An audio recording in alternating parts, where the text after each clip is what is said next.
All right, Mr. Jensen, would you like to lead us in the pledge? Pledge allegiance to the flag of the United States of America and to the republic for which it stands, one nation, under God, indivisible, with liberty and justice for all. Ben, would you like to do our mission statement, please? Yes, serve with passion to ignite creativity, innovation, and excellence. Thank you. I like that you didn't have to look at the,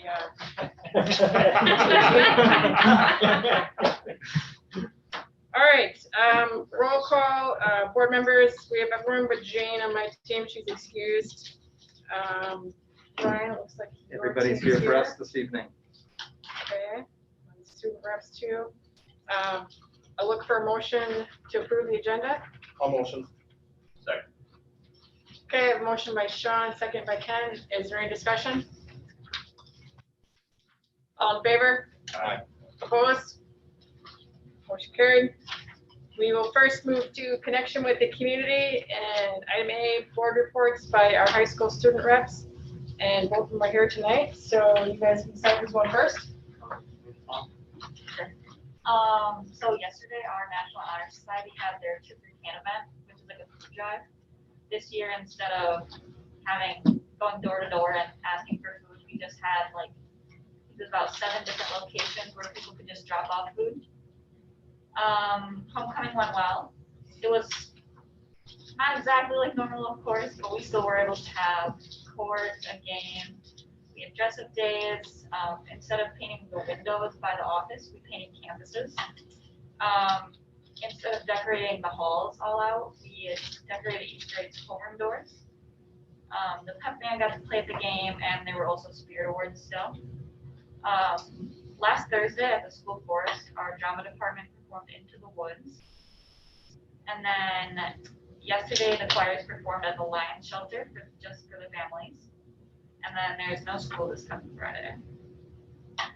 Tell me more about the drama performance at the school forest. Yeah, I'm not sure about that entirely. That was in our newsletter, I know.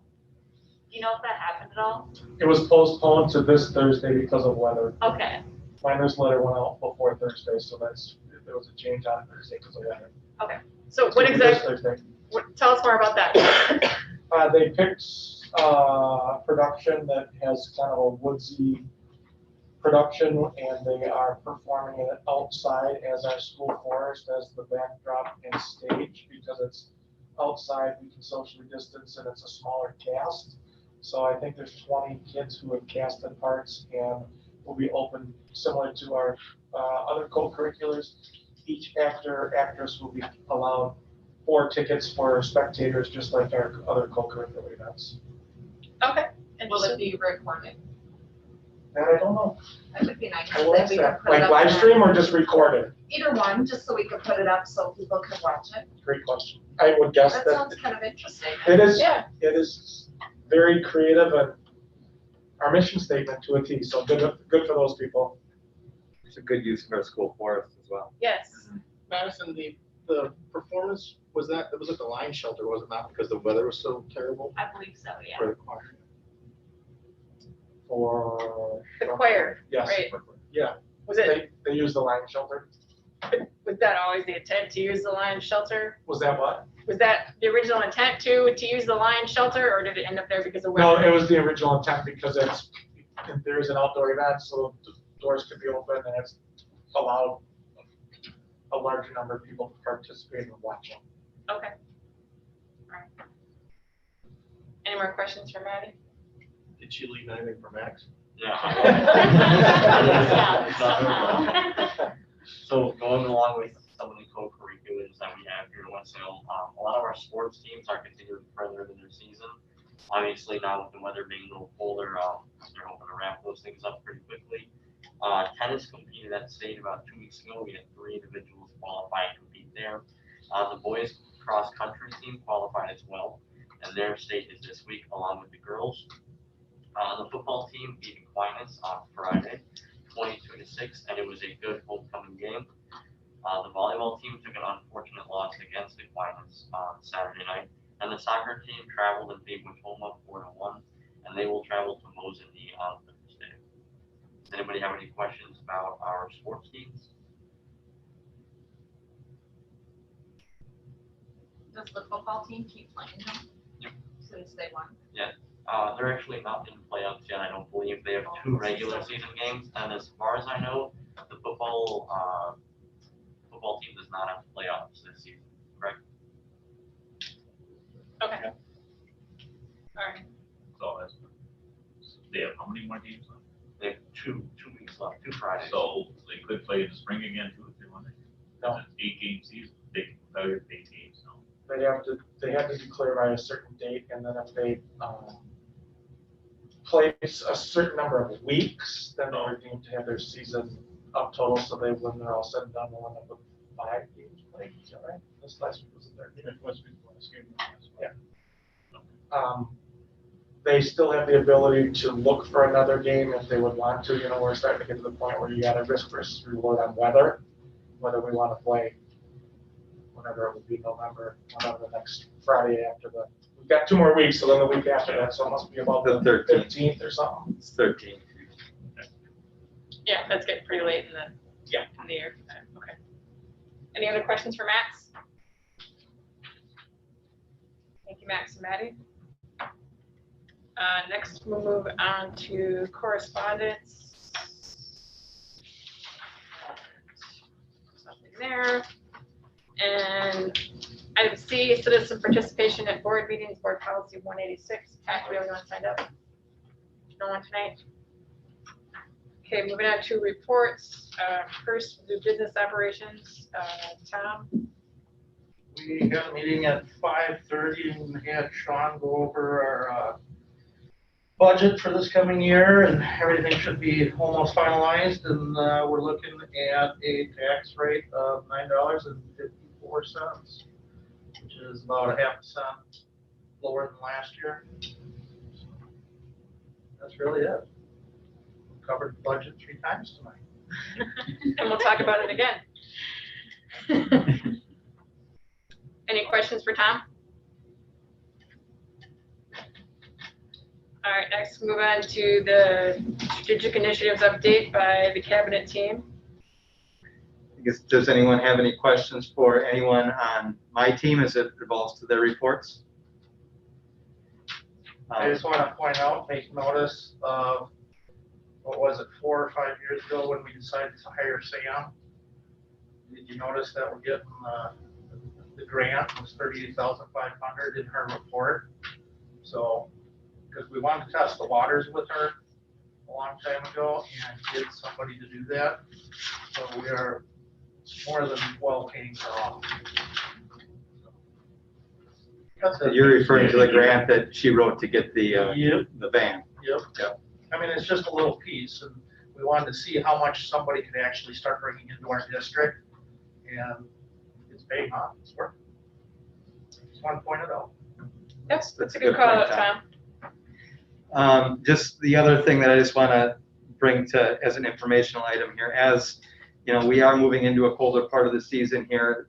The use of our facilities coming inside is going to start to be a little bit more on people's radar. Obviously, with it being October 26th and us having 1.5 inches of snow on the ground, all that stuff fast forwards a little bit. But as a team, we've talked, we're going to continue to follow policy 830. That's in our policy book as far as use of our facilities. Sean and I have had conversations with our insurance brokers as far as the use of those facilities and things like that. And obviously, in the times that we're in with COVID, there are protocols and current mandates by the state that need to be followed. And when organizations are going to utilize our facilities, we're going to make sure that they provide for us a certificate of insurance along with some safety protocols that their safety protocols that they have in place, and along with following any of those state mandates so they continue to use our facilities. Okay, so that was item 3 under that section. Questions on that? So Brian, have we talked about attendance numbers we can have at hockey with the Panther Den and with that group so that they are adherent to our policies? Well, my assumption was we're going to continue to follow the policies that we have in place, or that when we brought to your attention, a couple months ago, as far as attendance at athletic events, that we continue to follow the same policies as we go for the same things that we voted on going forward here. I'm talking about the group that's the hockey association, not the hockey league. So, we addressed that with them. I have a copy of their safety protocols, and I'm setting up a meeting to meet with their president here. And they're following the DHS and all of the other guidelines, is my understanding.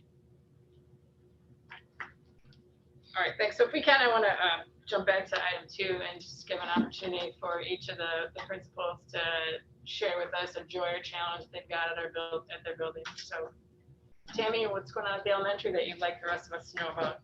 Oh gosh, it's a wonderful place to be. I would invite you in anytime to see the great procedures and how we've got things running. It's very nice to have multiple weeks in a row with students in. So that's been very good. Had a visit from a principal from another school district last week who wanted to see how we're doing things because they were opening. Today would have been their first day with students. Many celebrations on at the elementary. We have done some hard work to utilize our paraprofessionals in every way that we can, which now includes an extra recess for students in the afternoon with some reading time for staff as well. So that's been received very warmly, and we'll just continue to work our way through this. Okay, thanks. Yeah. Ben? Just very proud of my staff in terms of following the protocols we have, the new safety guidelines, our procedures. I do get calls from other administrators as things start to open up. And that's one of the things I'm really emphasizing is that you can have the procedures down on a piece of paper, but unless the people know how to follow them, they don't mean anything. And our people are doing a really nice job of following those procedures and expectations of the kids. Yeah, we're just happy to see kids as much as we are. So it's going well so far, and it's the people in the building that make that happen. Agreed, thanks. Mike? I guess I would just reiterate, I think it's one of those things where our staff's doing a great job. Haven't been part of talking about what our protocols will be. Obviously, there are consistent challenges with only seeing our kids every other day or all those types of things. One of the things, though, that I would over the top like to highlight is how great of a job our kids have done. As far as following the protocols, I can tell you we completely flipped on our head how we eat lunch. And quite honestly, we told the kids one time, and they've been doing it correctly ever since, as far as where do your backpacks go, where do your books go, how do you get in line when you're doing that. I mean, the kids have been absolutely phenomenal, outstanding. I was anticipating it being a complete disaster trying to get kids to wear masks. I think I've had one comment with a kid in 4 weeks. Wow. Last week with homecoming and participation with them going to the actual football game on a test trial basis went very well. We could have done a little bit better at the game with some of our social distancing protocols, but the kids did a fantastic job, and it's going about as well as we could expect. Okay, great. What from instruction or people services, anything else that either of you would like to add? No, I think the buildings are doing a great job. The teachers are doing the best that they possibly can, and I've heard nothing but positive things about the students and the interactions. Part of the Cooley Region virtual school also is still continuing to move forward. We have registration opening up again in December, so we'll see what those numbers will look like. But again, even the interaction with all the students that I've been talking to, especially high school and middle school with the youngers, are emailing back and forth.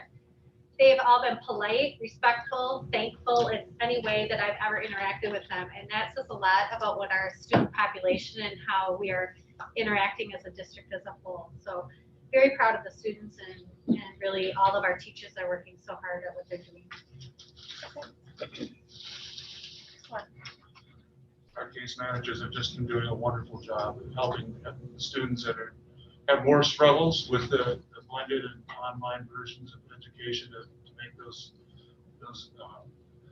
to meet those challenges and have success. And also our new RN, Date, has done a great job, and we're in a much better and more comfortable place with school nurse services that we're delivering.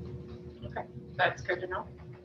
To piggyback on that, I was in a meeting this afternoon with Beth, and they were obviously now with the colder weather, the amount of sniffles and dry coughs with the furnaces being on and everything have increased. And Kate made mention of, I can't believe, I don't know what Beth would be doing right now because there was an influx of obviously kids coming in today. So obviously having the person in every building has been, very, very well received and able to handle the load of kids coming in right now, as far as with the coughing symptoms and things like that because of the weather and the heat being on homes and whatnot. So they're very, very, very, very appreciative. Excellent. I have a question. And I don't Yes, know if Ken. it's Ryan or, the question is, and Mike, you touched on it, the hybrid model. Do we have any criteria we set out to move away from the hybrid model and the full opening in the middle school and high school? We've talked about that as an administrative team, and as we look at the matrix that we have and following the guidelines that we've put together with the breakdown, basically what we're looking at is we wouldn't come back full go until we are in the green and the county is in the yellow. And when you do that, like our green is less than 10, and for the county to be in yellow, that's a 9.9 to a 1. And so essentially, if the county gets in yellow, that'd be equivalent to our green. So if we get to green and the county gets to yellow, that's when we look to bring everybody back. And maybe a follow-up, is that for all the kids? I mean, because maybe Ben's aren't in the high-risk category, would we possibly look at least bringing the middle school kids back? I think if Ben wants to talk about this a little bit more, he can, but a case would be last week or a week and a half ago, we did have a student that was symptomatic and had to get quarantined. And if we would have had all of our students there, we would have had to essentially send home a great deal of this class. And so really by being in hybrid, it's allowing us to continue more so than it's allowing the kids to have opportunities with our staff. Okay. We'll move on to the consent agenda, which includes minutes of the regular board meeting of October 12th, 2020. Invoices to be paid, donations, and I'll pause and read that. Our donation is from Anna Gorski, which is the class of 2019, donated approximately 20 face coverings to the elementary school. And also on the consent agenda, we've got co-curricular advisor recommendations for high school boys and girls basketball, gymnastics, hockey, wrestling, and middle school boys and girls basketball, which is attachment E in your packet.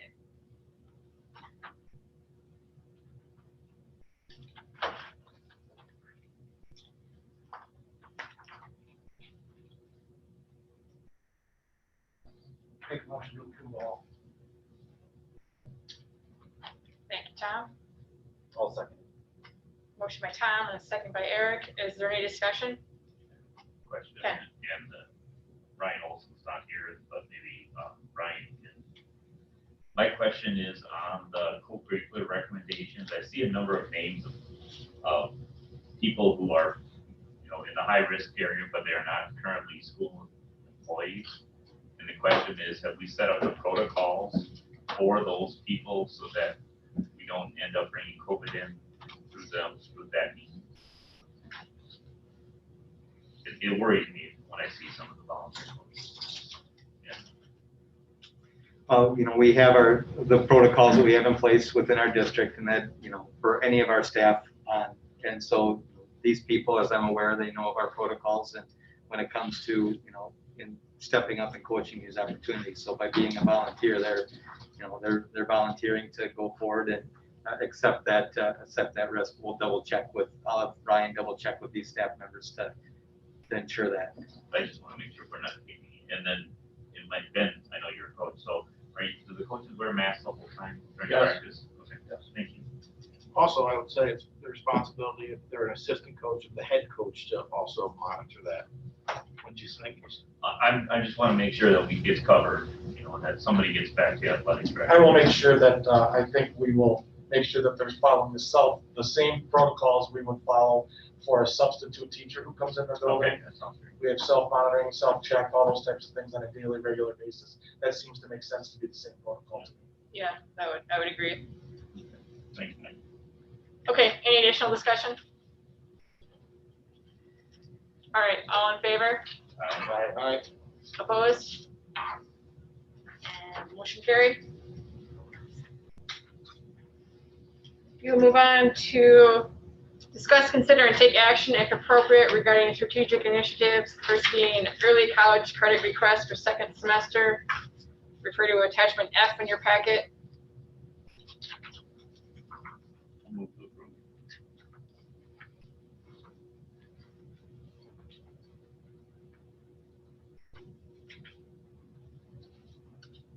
I'll second. A motion by Ken, a second by Robin. Is there any discussion? All in favor? Aye. Opposed? And motion carried. Item B, studying the 2021 budget, attachment G. I'll move to accept the budget as presented. Second.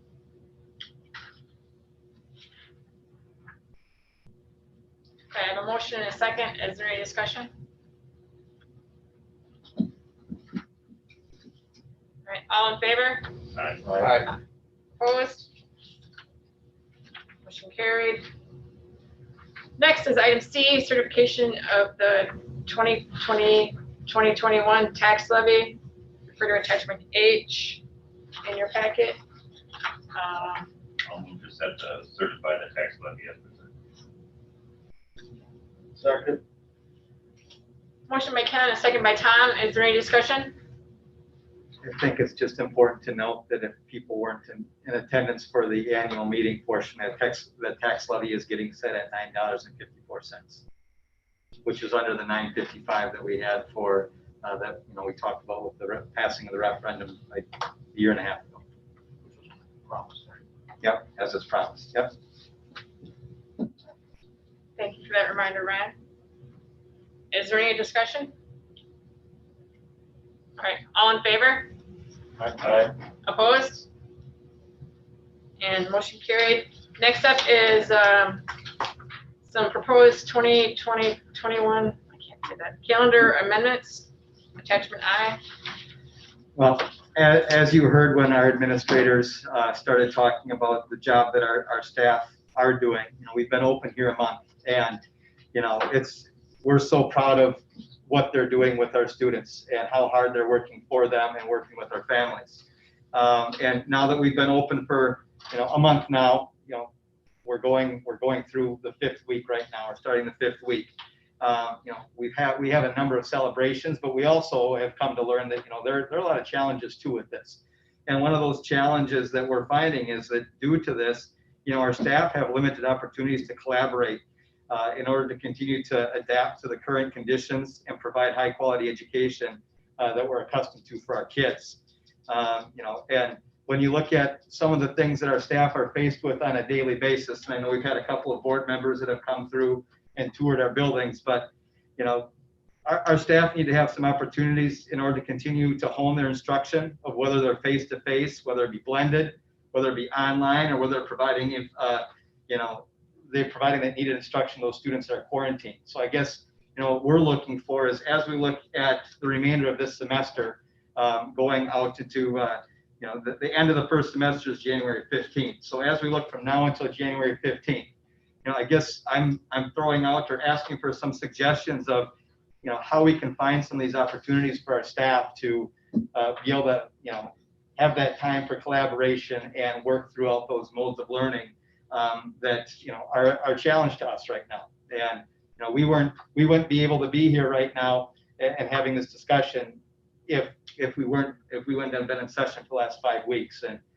being in school, you start to develop and you start to see where some of these challenges may arise. So I guess I know Eric, you and Sean have been in the buildings and have talked to some of our staff, and I guess throwing it out to some of you to have this discussion and maybe provide for us some suggestions. I've had an opportunity to see some of this stuff firsthand, and the amount of effort that's being put in to provide education for our kids is amazing. You couple that with the demands on the time, the extra little things that add up in a day. You know, having breakfast in your classroom, cleaning up after breakfast in your classroom, the interruption to your prep time in the morning, students arriving earlier because they're dropped off. It has a cumulative effect throughout the day and throughout the week.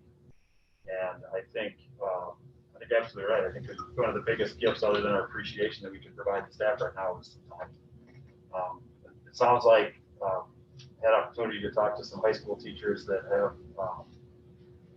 rediscovered collaboration.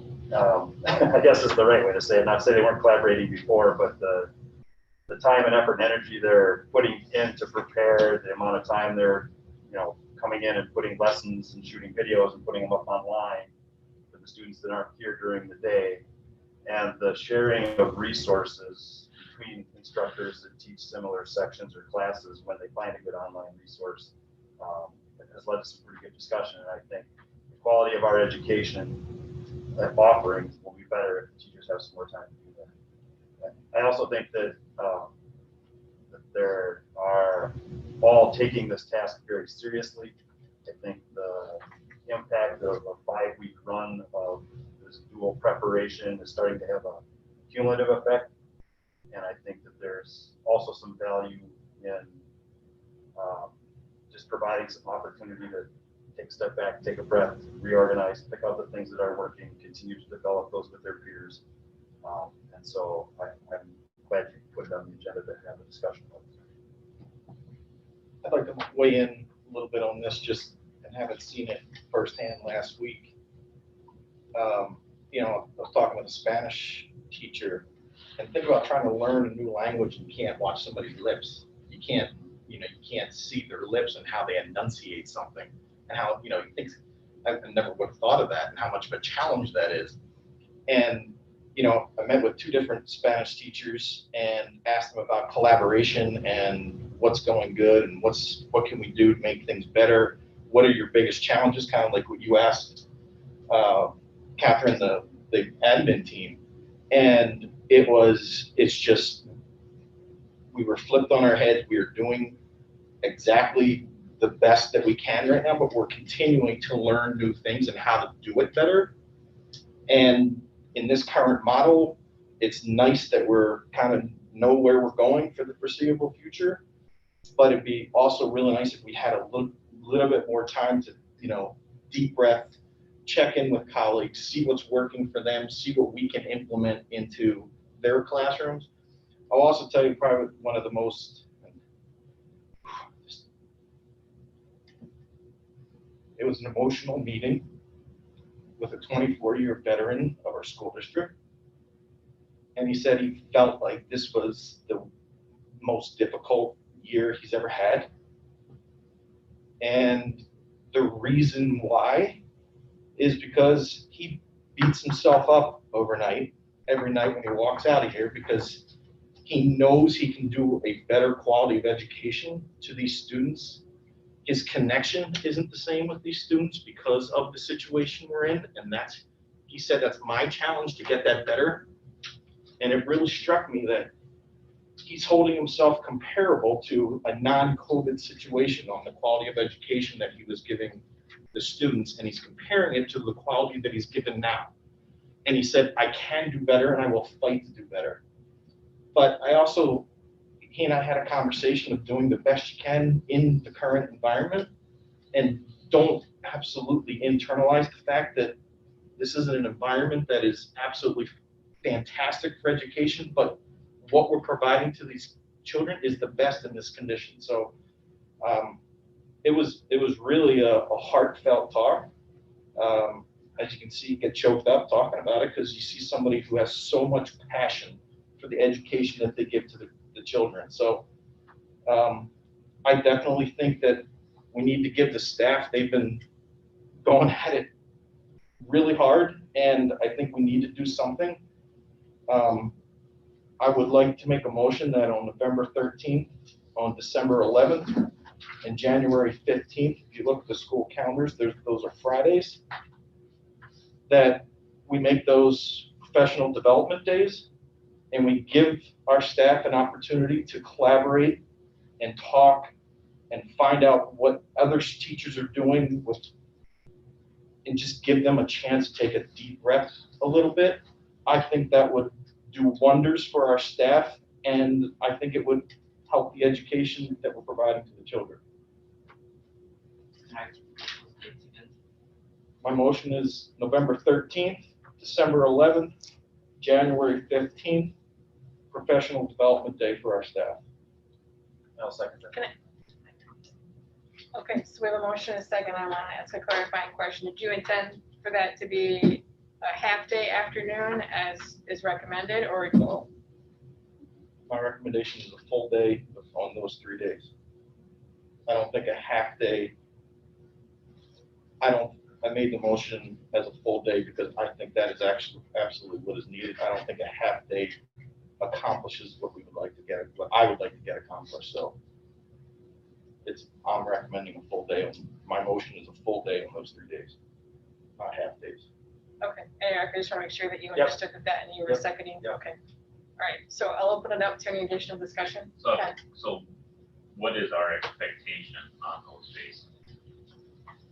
Yeah, on professional So development day. professional development can look different in many ways. So it could be like we bring in someone to teach the whole district something, but that's not what we're ready to do. Everybody is at a different stage in where they're at. So they might need a little help in how to implement something online. Like Kathy Hilby has done amazing professional development, and she reaches out to them with where they need to move forward. So they learn this amount of skills, and then they need some extra to just keep refining their skills. So that's one opportunity. We also have a district literacy specialist that has popped in and can offer some suggestions on how to do some reading online, some of the assessments online. But everybody has their own individual needs, I guess, so it'd be more personalized in a situation like this, and it has been, and it's worked out really well since March when we closed down for COVID. It's also an opportunity for teachers to be able to collaborate together, and again, like to reiterate what you've heard in the schools, that just to share, I'm doing it this way and you're doing it this way. There's not a lot of time where teachers can share the little tricks of the trade, or share, I can do this math lesson and if you do the reading lesson, and share that to kind of help each other out and share the workload a little bit, especially in our elementary where we have those teachers that can share some of that workload. Just giving them some time to take a breath and help each other out. I do have some preliminary. I think we all know that we sent out a staff survey and a student survey and a family survey. Off the staff survey, I just looked at it briefly, but here are some of the things that some of the staff has said. Like need more opportunities and time to develop new revised lessons to accommodate these unique circumstances. They're being asked to plan for different modes of learning, such as they're planning for face-to-face, blended, they're online, teaching students that are online when they're quarantined on top of when they're teaching in the blended or the face-to-face, as well as our CRVA. So just they're doing all these things, but have either the same or less prep time to be able to do those things. They're just asking for some help in that area. Again, none of these comments were ever a complaint. They never came across as negative. It's just that this is the reality. One said, I feel like we're doing the best that we can, but it is very difficult. And that was kind of the gist of what I said. Again, preliminary, they closed last night. I looked over them this morning. Overall, not a negative vibe, but our teachers are, like what they've discovered when listening, our teachers are working so hard. And now, like Ryan said, we're kind of into this. We can kind of look at where they need, and I think teachers know what they need. Because they've been reaching out saying, okay, I want technology needs or literacy or math. We have some math coaches in the elementary. Or I just need some shared. I'm overwhelmed with doing all of the videos or learning videos for our quarantine students. How can we make this collaborate and get a better quality product? So our teachers have done a great job of asking what they need.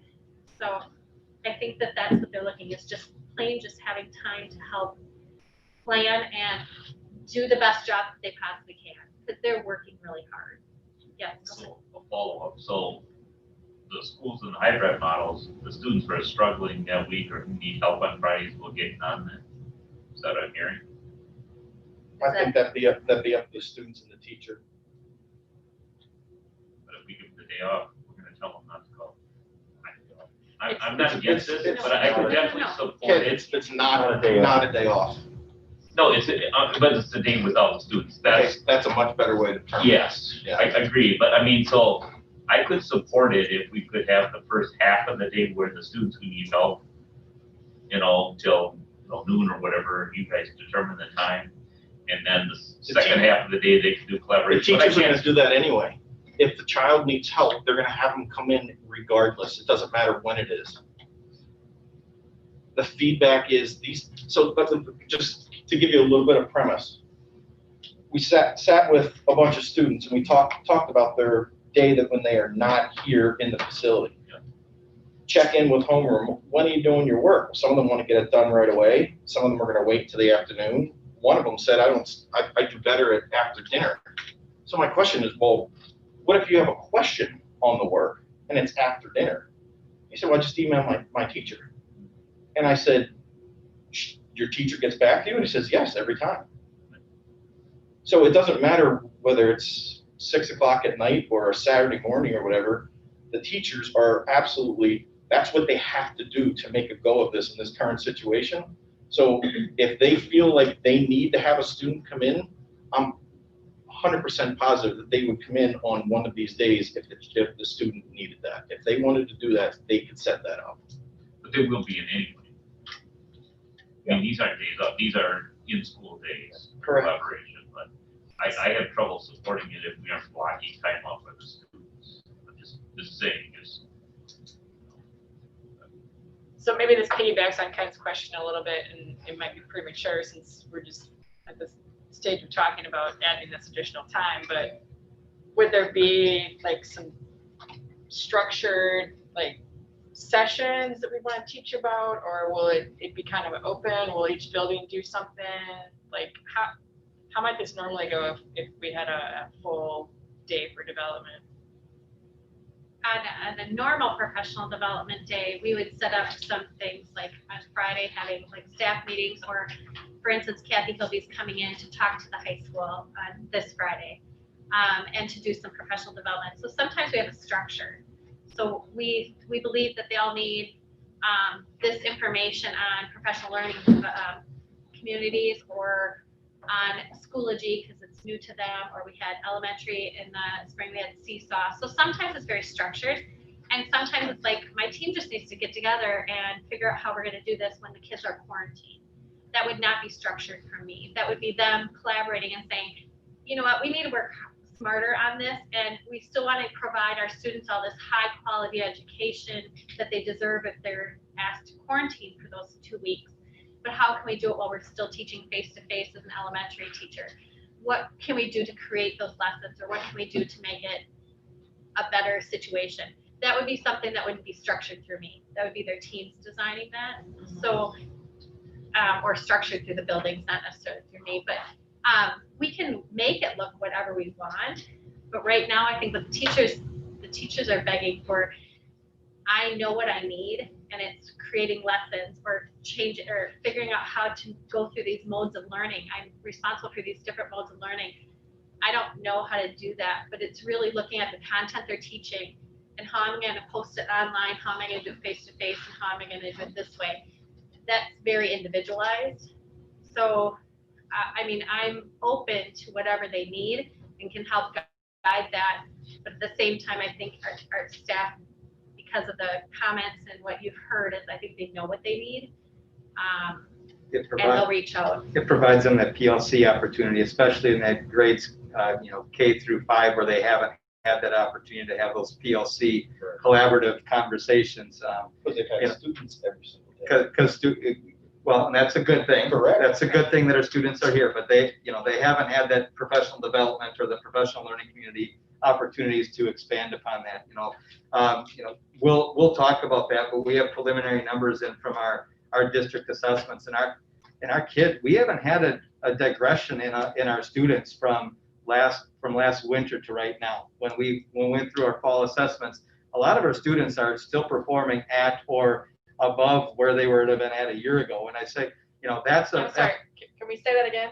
our students are performing at or above where they were at, last January when we did those midterm assessments. And really, that's, a tribute to our staff and the amount of work that they do with our students, especially with all the circumstances that we had. So as we look at this, I would like, if this is the motion, this goes through, I'd like to phrase this as a win time, what I need now time, whether it be at the elementary, the middle school, or the high school. And we leave that up to our building principals to make those decisions and determinations. Now, if students need to get met, or if we need to have touch base with the student at some point in time, I'm sure that, those types of things would happen. I know in all three of our buildings, our three building principals are taking steps to make sure that those students that may be falling behind, that they know who they are. They're making sure that they provide some of those supports for them throughout the day. And really, I see this as a what I need time, and what they need at each one of the buildings is a little bit different. And I think if we structure it, we're taking away from a lot of the intent of what we're trying to give them an opportunity to, where they see a need that they can collaborate with a colleague, and everybody may be completely different. If we structure it to a point, then it doesn't give them a chance to breathe, and it may not be what they actually need. So in Yes, the 4K through 5, those kids will be coming to school then, so we have 3 more days lost for them. And I heard Tammy say tonight that she has made changes so that the elementary school teachers have more collaboration time and has made that up for them. So I hate to see these kids also lose 3 more days, because we all know being with those teachers is where they have the best learning. So, Yes. I will tell you, Ken, in my opinion, these 3 days will significantly help the stress level of our staff. It'll give them the ability to maybe get better at something that has been holding them back. And in turn, I think that will increase the quality of education going forward. Exactly correct. I'm sorry, just one more thing. And the steps that Tammy has taken is just the tip of the iceberg. The thing is, we don't know what steps to take because we've never been in this environment either. But we're learning just like they're learning, and Tammy's learning, okay, these are the things that we can do to help for that situation. I think there's a lot more that we can do, and we're gonna learn what to do, and I think this is part of it. I think just in the last few weeks, teachers have had to figure out how to teach with kids in the classroom and people zooming in because they're on quarantine, and those opportunities are presenting themselves over and over and over again. And some teachers I saw multiple different approaches to how to solve that problem. And I think giving them some time to get that organized, to Sean's point, is going to raise the quality of education for all kids on the days they're there, and for the ones that are future quarantinees, if you will, that have to participate remotely. Because just because we say we're here and our mode of learning is in class, now they're getting more and more frequent requirements to try to move kids in virtually that are in quarantine as well. So I think it presents a unique opportunity to sharpen those skills. Okay. Go ahead, Deanna. Another, not just the classroom teachers, but I think our special ed population and some other specialized teachers would also need that collaborative time because they don't have a lot of time to reach out and work with the classroom teachers. And they're expected to still meet those IEP requirements. But many of our special ed teachers are also doing CRVA. So they're reaching out to the CRVA teachers, the classroom teachers. And I think it's a great opportunity for them to connect and have that time available because we can break out times, and the building principals have done an amazing job working with their staff to keep them, to listen to their needs and try to respond the best we can.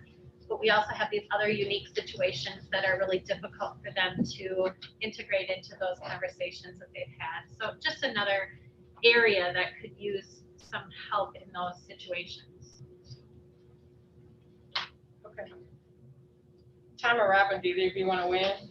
No, I was just gonna ask Tammy, what's your perspective? I mean, that's us trying to implement something that you would do at your school. How do you feel about that?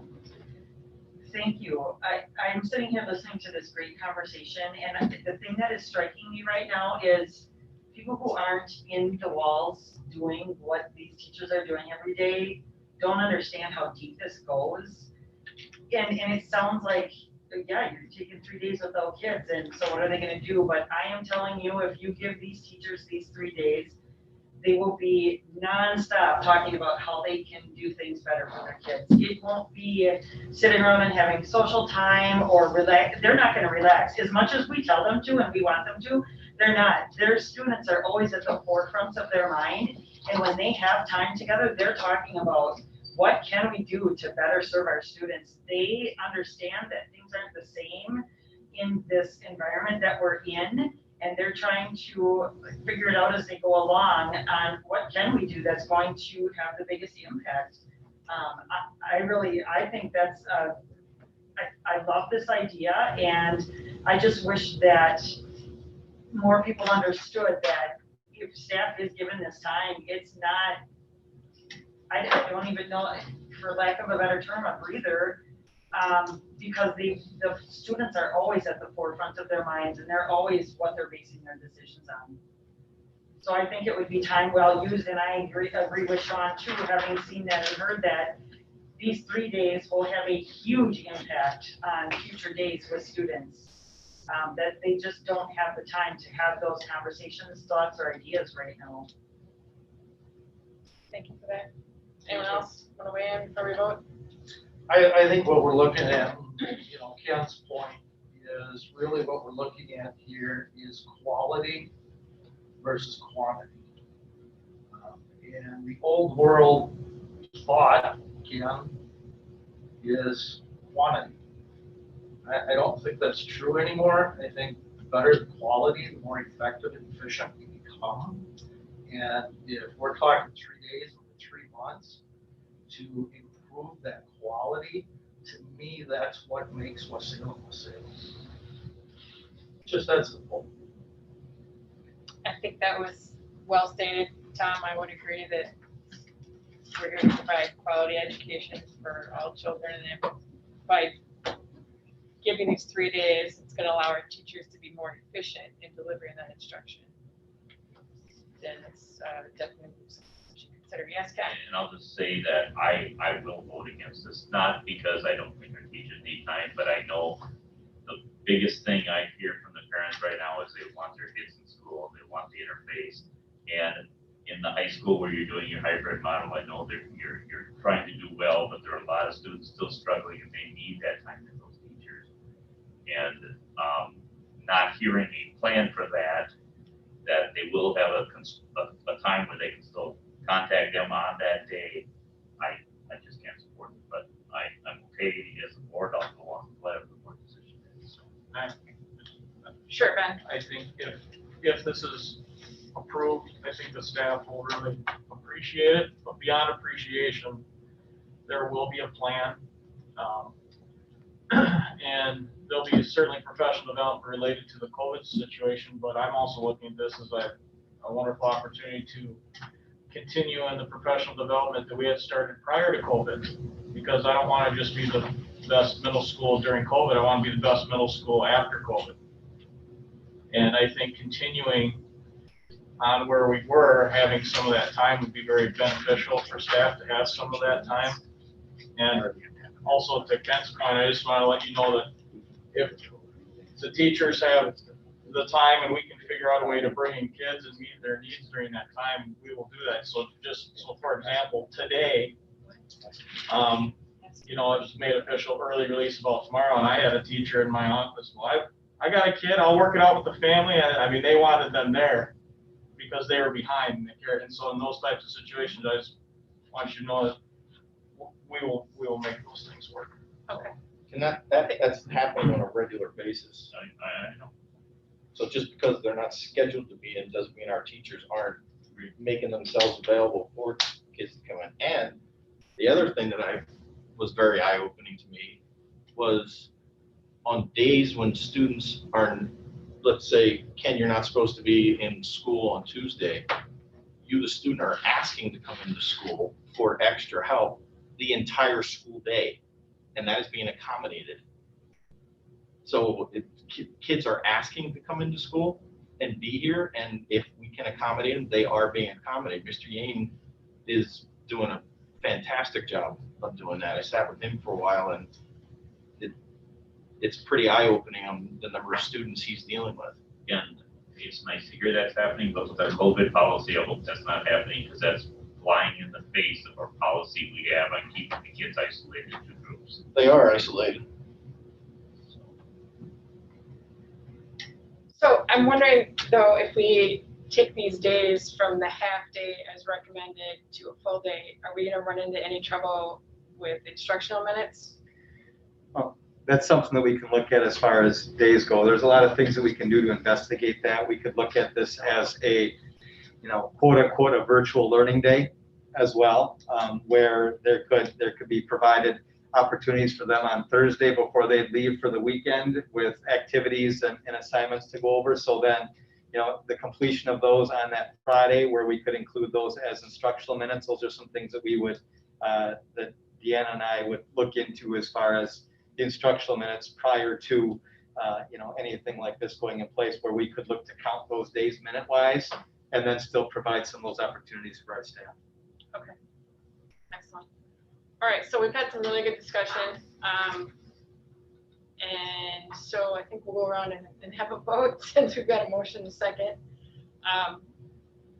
We'll do a voice vote on this one. Sean? Aye.